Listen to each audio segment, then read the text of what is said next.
For Dave Wallen, he and his wife were happy. She was 22 years old and 4 months pregnant. Then something changed them forever. In an instant of the firing of a gun, the hopes and dreams that Terry and I had were destroyed. The dreams of our future of raising a family together were gone.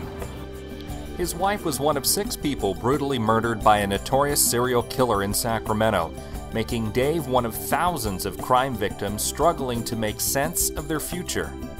Our parents were looking forward to being called Grandma and Grandpa. Our friends were starting families.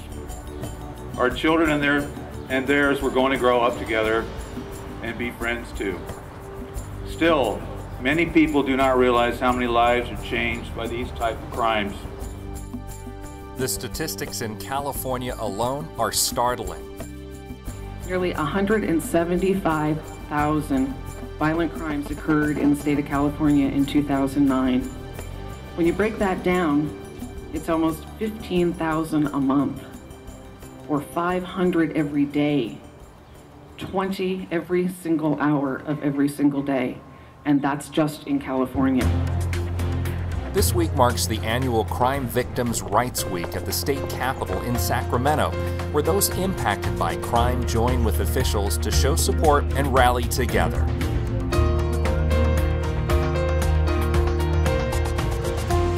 Because we can't arrest our way out of this problem. It takes community action. It takes every single one of us deciding that we're sick and tired of the violence that we see, because violence is learned behavior. And we have to do everything we can to make sure that our children live in a community where they feel safe.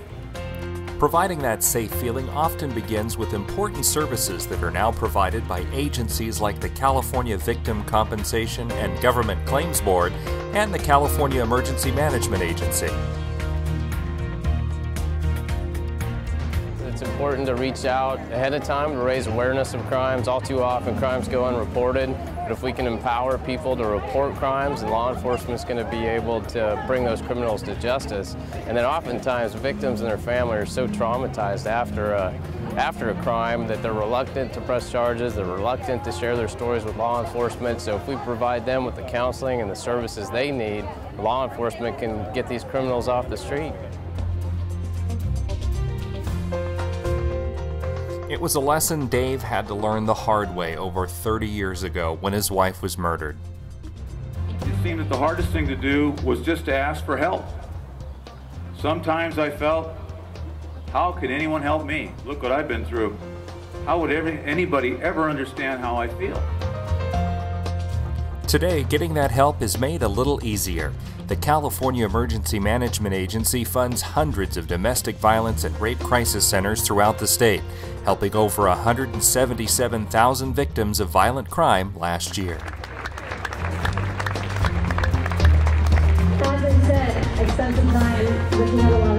This year's rally was meant to be a place to gain a better understanding of the impacts of crime and honor the memory of those taken so suddenly. You can't bring a life back, but you can keep the memory alive. That's right. And you can take that memory and use it for what kind of laws you have for the future.